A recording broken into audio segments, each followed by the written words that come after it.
30 నిమిషాలలో నొప్పి లేకుండా వేడికోస్ స్వయం చికిత్స ఆవేశ హాస్పిటల్ హైదరాబాద్. మీరు చేయించుకున్న వ్యక్తిగత సర్వేలోనే మీకు 52% వస్తే వాళ్ళకి దాదాపు 48% ఉంది వాళ్ళకు.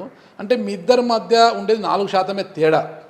అంటే ఎలక్షన్ వరకు కూడా ఇది ఎలా కంటిన్యూ చేసుకుంటారు? అసలు దానికి స్టిక్ అనే ఉంటారు ఎలక్షన్ వరకు. 4% అనేది పెద్ద తేడా ఏం కాదు, అది ఎటైనా పడవచ్చు, ఆ బొమ్మ ఎటైనా పడవచ్చు. మరి ఎలా దాన్ని అలాగే స్టిక్ ఆన్ చేసుకుంటారు? అంటే దాన్ని అధిగమించి ముందుకు పోతారు అసలుకి? ఖచ్చితంగా ఇప్పుడు నేను చెప్పేది ఒకటే అండి. ఇప్పుడు నాకు 52% వచ్చిందా, వాళ్ళకి 47% వచ్చిందా, 48% వచ్చిందా, ఇది విడిచిపెట్టింది. నేననేది సర్వేలుగా.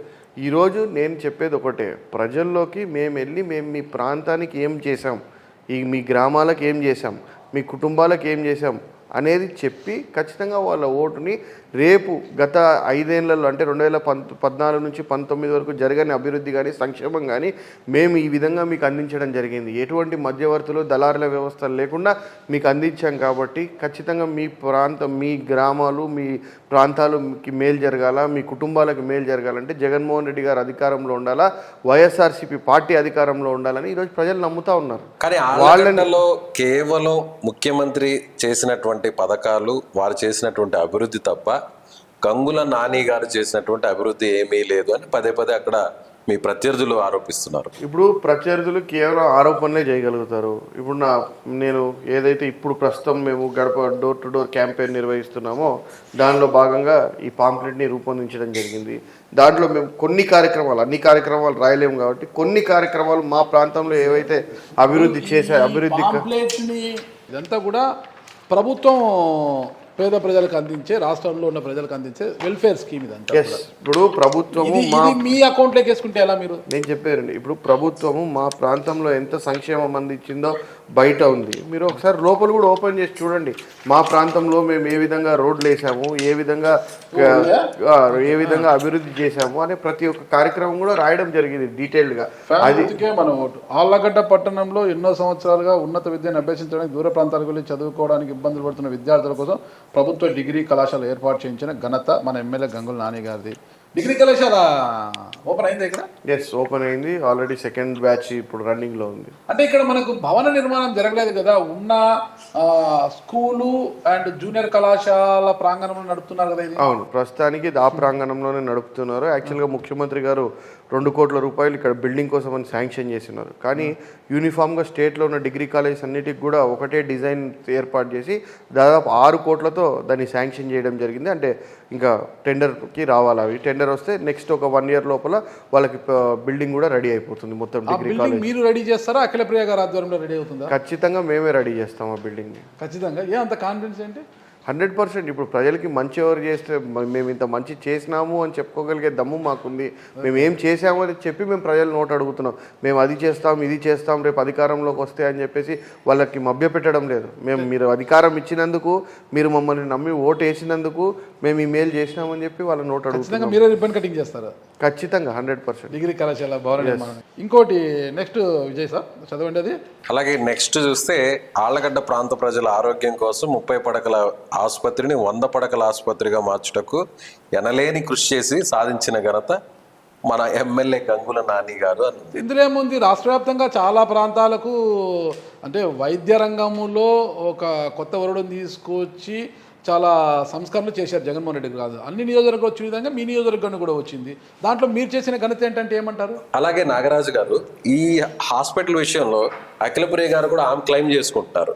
నేను అధికారంలో ఉన్నప్పుడు, నేను ఎమ్మెల్యేగా ఉన్నప్పుడు, మంత్రిగా ఉన్నప్పుడు ఈ 30 పడకల ఆసుపత్రిని 50 పడకలకు మార్చింది నేను అని ఆమె అంటున్నారు. దానికి మీ సమాధానం? ఇప్పుడు నేను చెప్పేది అదే. మీరు ఒకసారి ఆలోచన చేయాలి. అక్కడ శంకుస్థాపన చేసింది ఉంది, ప్రారంభోత్సవం ఉంది. 2 శిలాఫలకాలు అందుకని అక్కడ పెట్టించాం. అంటే ఆమె శంకుస్థాపన చేశారు, మీరు ప్రారంభించారు. ఒకసారి అది చూడండి, ఎవరు శంకుస్థాపన చేశారు, ఎవరు ప్రారంభించారు. నేనే శంకుస్థాపన చేశా, నేనే ప్రారంభించా. మేజర్గా ఆ హాస్పిటల్ శాంక్షన్ అయిన తర్వాత 2 సార్లు టెండర్ అయ్యి 2 సార్లు టెండర్ క్యాన్సిల్ అయింది. ఎందుకు క్యాన్సిల్ అయింది అనేది ఎవరికి తెలీదు. అందరూ కూడా హాస్పిటల్ శాంక్షన్ చేసినాం, వచ్చేస్తుంది 50 పడకల ఆసుపత్రి. ఎందుకు రాలేదు? అక్కడ ఒక ఓల్డ్ రిజిస్టర్ ఆఫీస్ ఉండింది. ఆ రిజిస్టర్ ఆఫీస్ ఉండడం వల్ల 50 పడకల హాస్పిటల్కి ఏవైతే స్పెసిఫికేషన్స్ ఉంటాయో, ఆ డైమెన్షన్స్ ఉంటాయో, దాంట్లో హాస్పిటల్ ఫిట్ అవ్వడం లేదు. ఆ హాస్పిటల్ ఫిట్ అవ్వక ఇంజనీరింగ్ డిపార్ట్మెంట్ వాళ్ళు దాన్ని 2 సార్లు క్యాన్సిల్ చేయడం జరిగింది. అది దాని తర్వాత ఎందుకు క్యాన్సిల్ అవుతుంది దాని మీద దృష్టి సాధించి ఇమీడియట్గా ముఖ్యమంత్రి గారి దృష్టికి తీసుకెళ్ళి, సార్ ఇట్లా ఇక్కడ ఓల్డ్ సబ్ రిజిస్టర్ ఆఫీస్ ఉండడం వల్ల ఈ డైమెన్షన్స్ ఫిట్ అవ్వడం లేదు, దీన్ని వేరే దగ్గరికి చేంజ్ చేయాలని చెప్పేసి మళ్ళీ స్టాంప్స్ అండ్ రిజిస్ట్రేషన్ డిపార్ట్మెంట్ నుంచి ఒక 20 లక్షలు అదనంగా శాంక్షన్ చేయించుకొని ఒక బిల్డింగు ఇక్కడ మన ఎండి ఆఫీస్ ప్రాంగణంలో ఉంటే హాఫ్ కన్స్ట్రక్టెడ్ బిల్డింగు, దానికి ఆ 20 లక్షలు ఖర్చు పెట్టి దాన్ని రిజిస్టర్ ఆఫీస్ కింద తయారు చేసి ఈ బిల్డింగ్ని అక్కడికి షిఫ్ట్ చేసిన తర్వాత దీన్ని డెమాలిష్ చేసి ఇక్కడ భూమి పూజ చేసి ఇక్కడ 50 పడకల ఆసుపత్రి ఈరోజు నిర్మించడం జరిగింది. 50 పడకల ఆసుపత్రి నిర్మించడమే కాకుండా దాంట్లో కావాల్సిన ఇన్ఫ్రాస్ట్రక్చర్ కొద్దిగా చైర్స్ టేబుల్స్ ఇట్లాంటివి కొద్దిగా డిలే అవుతుంటే నేను ప్రత్యేక శ్రద్ధ తీసుకొని నా స్నేహితులు కొంతమంది పెద్ద కంపెనీల వాళ్ళు ఉంటే వాళ్ళ ద్వారా సిఎస్ఆర్ ఫండ్స్ కింద దానికి 20 లక్షల రూపాయలు టేబుల్లకు కానీ బెడ్స్కి కానీ ఫర్నిచర్కి కానీ వాళ్ళకి అవసరం ఉన్న వాటికి నేను తెప్పియడం జరిగింది. టేబుల్ బెడ్స్ పక్కన పెట్టేసి మనకి రోగులకు కావాల్సిన అవసరమైన మందులు, ఇంజెక్షన్స్ ఇవన్నీ అందుబాటులో ఉన్నాయి. మెడిసిన్ అంతా అవన్నీ అందుబాటులో ఉన్నాయి 100%. ఫస్ట్ అవి కల్పిస్తే చాలు, చెవులు బల్లలు ఇప్పుడు అట్లా కాదు, ఇప్పుడు అవన్నీ ఉంటేనే తర్వాత ఇప్పుడు పేషెంట్కి ఒక ఇంజెక్షన్ ఇవ్వాలంటే నిలబెట్టి ఇవ్వలేరు కదా, ఒక బెడ్ ఉండాలా, పడుకోబెట్టాలా, ప్రాపర్ ప్రొసీజర్ ప్రకారం ఇవ్వాలా. సో ఇప్పుడు అక్కడ ఒక డాక్టర్ కూర్చోవాలా, ఒక ఎగ్జామిన్ చేయాలా, ఒక బెడ్ ఉండాలా, ఒక చైర్ ఉండాలా, ఒక టేబుల్ ఉండాలా, పేషెంట్కి ఏది చేయాలన్నా కానీ. సో నేనేది బేసిక్ ఇన్ఫ్రాస్ట్రక్చర్ నేను దాన్ని ప్రత్యేకంగా శ్రద్ధ తీసుకొని ఇప్పించడం జరిగింది. తర్వాత గవర్నమెంట్ కూడా అఖిలప్రియ గారి ఘనతన మీ ఘనతన ఇదే. అఖిలప్రియ గారు నేను అని చెప్తున్నారు. ఇప్పుడు నేను అదే చెప్పింది మీకు. ఇప్పుడు అక్కడ ప్రారంభోత్సవం ఉంది, శంకుస్థాపన ఉంది, ప్రారంభోత్సవం 2 శిలాఫలకాలు ఉన్నాయి. అది చూసి మీరు ఎవరు ఘనత తీసేశారేమో. ఆమె శిలాఫలకం తీసింటే ఆమె ఊరుకుండే రకమేనా మీకు తెలీదా? ఏం చేస్తుందండి ఆడకూతురు పాపం, మీకు తెలియదా? ఏమీ లేని దానికే ఆమె ఎన్ని ఆరోపణలు చేస్తుందో మీరు చూస్తూ ఉన్నారు, ఏమీ లేని విషయానికే. అట్లా నిజంగా చేసిద్దే ఎంత ఇది చేసేదో మీ అందరికి కూడా తెలుసు. అలాంటి ఇంకో విషయం చెప్తున్నా, ఆమె విషయం పక్కన పెట్టండి, అలాంటి మనస్తత్వం నాది కాదు. ఇప్పుడు వాళ్ళు చేసిన పనిని శిలాపలకాలు పీకేసి నా శిలాపలకం పెట్టుకొని నేను చేశాను చెప్పుకోవాల్సిన అవసరం నాకు లేదు. అలాంటి మనస్తత్వం కూడా నాది కాదు. నేను ఏదైతే స్వచ్ఛందంగా ప్రజల కోసం చేశానో అదే నేను చేశానని చెప్తా. ఈరోజు నేను చెప్పొచ్చు ప్రజలకి ఆమె చేసిన పని నేను చేశాను, కానీ ప్రజలకు తెలుసు ఎవరు చేశారు ఏంటి అనేది. ప్రజలు ఏమంత తెలివి తక్కువ వాళ్ళు కాదు, మీలాంటి వాళ్ళు ఉంటారు. మీలాంటి వాళ్ళు కూడా రేపు పొద్దున నేను ఇచ్చే ఇంటర్వ్యూలు చూస్తుంటారు, అన్నీ చూస్తుంటారు. రేపు మీరే చెప్తారు ఆమె చేసిన దాన్ని ఈయన చేశాడని చెప్పుకుంటున్నారు అని చెప్పేసి మీరే చెప్తారు. మీరేమి చేయరా? ఏం ప్రతీకార చర్యలు? నేను ప్రతీకార చర్యలు అనేది వాటికి నేను వెళ్ళను. ఒక చిన్న ఎగ్జాంపుల్, 4వ వార్డు కౌన్సిలర్ అనుకుంటా, చక్రపాణి అనుకుంటా, ఐ థింక్.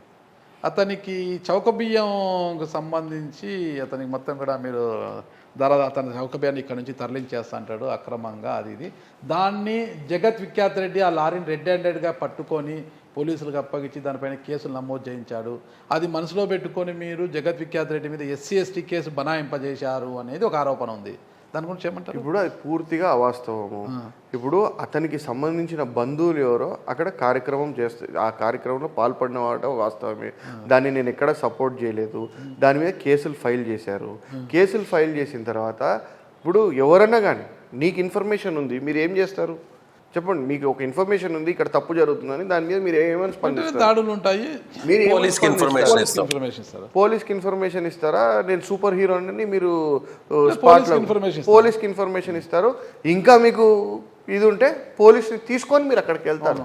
ఎవరు లేకుండా మీరు స్పాట్లోకి వెళ్ళి వాళ్ళ ఇళ్ళ మీద, వాళ్ళు ఒక ST కులానికి సంబంధించిన వాళ్ళు, వాళ్ళ ఇళ్ళ మీదకి పోయి వాళ్ళ ఆడవాళ్ళని నోటికి వచ్చినట్టు తిట్టి నీ వెనకమ్మడి ఉండేటోళ్ళు చేస్తే వాళ్ళు కేసు పెట్టకుండా ఎందుకుంటారు? అంటే నీకు ఒక చట్టము ప్రజలకు ఒక చట్టమా? అంటే వాడు తప్పు చేశాడు, నేను కాదనడం లే, నువ్వు వాడి ఇంటి మీద పోయి తిట్టడం కరెక్టా? నిజంగా చట్టాన్ని గౌరవించి నువ్వు వాడిని ఇది చేయాలన్నప్పుడు నువ్వు వెళ్ళి వాళ్ళని తీసుకొని, నువ్వు పోలీస్ని తీసుకొని ఆ స్పాట్కి వెళ్ళాల్సింది. మీ అనుచరుడు తప్పు చేశాడు మీరు ఒప్పుకుంటున్నారు?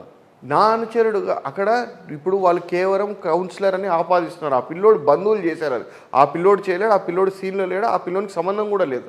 ఆ పిల్లోడు ఏంటంటే కేవలం ఒక ST వర్గానికి సంబంధించిన వాడు, ఈరోజు ఎదుగుతున్నాడు, ఈరోజు ఒక కౌన్సిలర్ అయ్యాడు, వాడు ఎదుగుతున్నాడు అని చెప్పేసి అతని మీద ఏడుపు తప్పితే వేరే లేదు.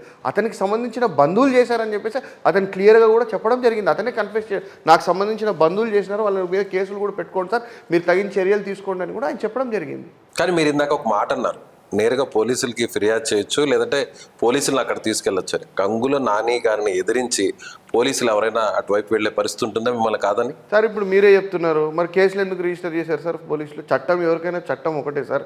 Gangula Nani, let it be Gangula Nani, లేకపోతే ఇంకెవరన్నా కానివ్వండి, చట్టం అందరికీ ఒకటే. ఈరోజు మరి కేసు రిజిస్టర్ చేశారు కదా సార్ ఫైనల్గా పోలీసు వాళ్ళు. మీరు పెట్టించారు కాబట్టి రిజిస్టర్ చేశారు. నేను ఎందుకు పెట్టించాను సార్? ఇప్పుడు అక్కడ జరుగుతుందని నువ్వు ఇన్ఫర్మేషన్ ఇచ్చావు, నువ్వు ఇచ్చింటే పోలీసు వాళ్ళు పోయి పట్టుకునేవాళ్ళు కదా. మీడియాకి చెప్పిండాల్సింది, నువ్వు మీడియాకి చెప్పిండొచ్చు కదా. ఆ ఇప్పుడు కేసులు కూడా మీకు మీరు పోలీస్ మీద పెట్టించారు, తర్వాత మీరు పెట్టించారు ఆ కేసులు కూడా అని అంటారు. ఏ కేసు? ఇప్పుడు ఏదైతే మీరు ఈ చక్రపాణి గురించి చెప్తున్నారో ఆ తర్వాత మీరే బ్యాక్ ఎండ్ లో ఉంది చేసిందంతా మీరు తర్వాత మళ్ళీ మారారు అని. ఏం కేసు పెట్టించాను మీరు నాకు? SC case. వాళ్ళ ఇంటి మీదకి పోయి తిరిగితే వాళ్ళు కేసు పెట్టకుండా ఎందుకుంటారు? ఇప్పుడు మీరు చెప్పేది బాగుంది, 2 మాటలు మీరే చెప్తున్నారు. ఇప్పుడు అతను చట్టపరంగా తప్పు చేశాడు అని మీరే చెప్తున్నారు. చట్టపరంగా తప్పు చేశాడు కాబట్టి రైస్ విషయంలో అతని మీద కేసు పెట్టారు. మరి నువ్వు వాళ్ళ ఇంటి మీదకి పోయి దౌర్జన్యానికి దిగడం నీ తప్ప కాదా? అంటే వాళ్ళ రైట్ని వాళ్ళు ప్రొటెక్ట్ చేసుకోకూడదా? ఓకే, మరి అఖిలప్రియ మీద దాదాపు 11 కేసులు ఎందుకు పెట్టించారు? నేను ఒక కేసు పెట్టింది చూపియండి మీరు. నేను ఆలగడ్డ తాలూకాకు సంబంధించి పార్టీ పరంగా నేను పెట్టిన కేసు ఒకటి చూపియండి. డైరెక్టర్ ప్రొడ్యూసర్ కదా మీరు. నేను ప్రొడ్యూసర్ డైరెక్టర్ అనేది వేరే విషయం సార్. మీద ప్రొడ్యూసర్ ఇప్పుడు కనిపిడు కదా. మీరు డైరెక్టర్ అన్నా ఏదన్నా ఒక షాట్ లో నాగరాజు గారు అట్లా దిస్ ఇస్ వాట్ నేను చెప్పేది. మీరు మీడియా, మీరు నిజాన్ని బయటికి తీసుకెళ్ళండి. ఈరోజు 11 కేసులు ఉన్నాయంటున్నారు. 11 కేసులలో నేను ప్రొడ్యూసరే. ఎక్కడో చోట నేను ప్రొడ్యూసర్ అయితే నా పేరు రావాలి కదా. ఎక్కడన్నా నా పేరు మీరు తీసుకొని రండి, దేంట్లోనా నేను ఇన్వాల్వ్ అని మీరు చూపించండి, మీరు ప్రూవ్ చేయండి, నేను ఓకే, నేను దేనికైనా సిద్ధం. ఈరోజు డే 1 నుంచి వాళ్ళ మీద పెట్టిన కేసులలో క్రషర్ వాళ్ళకి సంబంధించిన వ్యక్తి. ఆ రోజు ఆయన నా పార్టీలో లేడు. 2019 ఎలక్షన్ వాళ్ళకి పనిచేశాడు శివరామరెడ్డి గారు. దాని తర్వాత వాళ్ళ పార్టీలో ఉన్నప్పుడు ఆయన మీద దాడులకి దిగా క్రషర్ని ఆక్రమించుకోవాలని ప్రయత్నం చేస్తే వాళ్ళు కేసులు పెట్టారు నీ మీద. దాని తర్వాత హైదరాబాద్ కిడ్నాప్ కేసు, అది మీకు అందరికి రాష్ట్రం మొత్తానికి తెలుసు ఏం జరిగింది అనేది. దాని తర్వాత జరిగింది కుటుంబ సభ్యుడు భూమా కిషోర్ రెడ్డి, అతని ఆస్తుల మీదకి పోయి ఆయన ఏవో కాంపౌండ్ వాళ్ళు పడగొడితే అతను పెట్టిన కేసులు. ఇవన్నీ వీటిలో నాకేం సంబంధం? వాళ్ళ నాయకుడు చంద్రబాబు నాయుడు లోకేష్ వచ్చినప్పుడు యోగలంలో ఆమె సుబ్బారెడ్డి కోట్లాడుకొని పెట్టుకున్న కేసులు, దానిలోకి మాకేం సంబంధం? ఇప్పుడు పార్టీ పరంగా నా కార్యకర్తలతోనో లేకపోతే నాకు సంబంధించిన వ్యక్తులతోనో నేను పెట్టించింటే ఎస్ సార్ నువ్వు ప్రొడ్యూసర్వి, నువ్వు పెట్టించావు కేసులు అని చెప్పొచ్చు. వీటిన్నిటిలో నా పాత్ర కానీ నాకు సంబంధించిన వ్యక్తులు కానీ ఎక్కడ ఉన్నారు? అదే భూమా కిషోర్ రెడ్డి ఇప్పుడు మీ పంచం చేరున్నారు.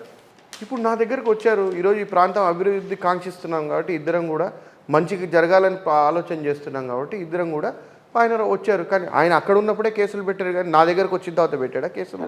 ఆయన పార్టీలోకి వచ్చారు. కానీ 2019 ఎన్నికల్లో మీ విజయం కోసము పాటుపడ్డ ఇరిగెల రాంపూలారెడ్డి ఈరోజు మిమ్మల్ని వదిలి ఎందుకు వెళ్ళిపోయాడు ఆయన జనసేనలోకి? ఇప్పుడు వాళ్ళ రిజర్వేషన్స్ వాళ్ళకు ఉంటాయి, వాళ్ళ ఆలోచనలు వాళ్ళకు ఉంటాయి.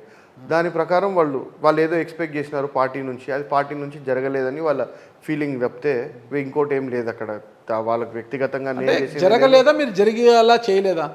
జరిగేలాగా నేను చేయకుండా ఎక్కడ అడ్డుపడలేదు. నేను వాళ్ళని ప్రతి విషయం కూడా వాళ్ళు చెప్పినదంతా కూడా నేను ముఖ్యమంత్రి గారి దృష్టికి, పార్టీ అధిష్టానం దృష్టికి తీసుకెళ్లడం జరిగింది. వాళ్ళని కూడా నేరుగా తీసుకెళ్లి మాట్లాడించడం జరిగింది.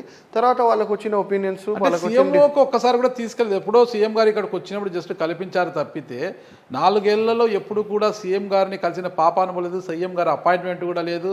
మాకు ఇక్కడ ఒక కీలకమైన పదవి కూడా లేకోకుండా కేవలం మన కరేపాకులాగా పడేశారని కదా వాళ్ళు మదన పడ్డారంటారు కదా. వాళ్ళని సీఎం గారిని 2-3 సార్లు కల్పించాను నేను. సీఎం గారిని కలిశారు. వాళ్ళు కలిసి మాట్లాడిన తర్వాత సీఎం గారు కూడా ఏం హామీ ఇచ్చారో వాళ్ళే మాట్లాడుకున్నారు. అన్నీ మాట్లాడుకున్న తర్వాత వాళ్ళకి వచ్చిన ఒక కాన్ఫిడెన్స్లో వాళ్ళు పార్టీని వీడాలని నిర్ణయించుకోవడం వల్ల ఎలాంటి నష్టం లేదంటారా మీకు రేపు ఎన్నికల్లో? ఒకటే సార్ నేను చెప్పేది, పార్టీకి ఒక పెద్ద వృక్షం లాంటిది పార్టీ జెండానే మాకు నీడ.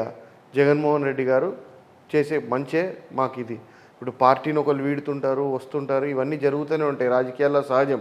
కానీ పార్టీని నమ్ముకొని ఉన్న వాళ్ళు ఇంకా ఎంతోమంది ఉన్నారు. పార్టీకి చేసిన మంచి ఉంది. ఈరోజు జగన్మోహన్ రెడ్డి గారి ఈ ప్రాంతానికి కానీ ఈ రాష్ట్రానికి కానీ చేసిన మంచి ఉంది. అవన్నీ చెప్పుకొని మేము ముందరికి వెళ్తాం. వాళ్ళు వెళ్ళినందుకు నేనేదో పార్టీకి ఎంతో కొంత నష్టమైతే జరిగే ఉంటుంది. వాస్తవంగా ఎవరిని కూడా కోల్పోవాలని ఏ నాయకుడు అనుకోడు. సుమన్ టీవీలో మీ పర్సనల్ అండ్ బిజినెస్ ప్రమోషన్స్ కోసం కింది నెంబర్కి కాంటాక్ట్ చేయండి.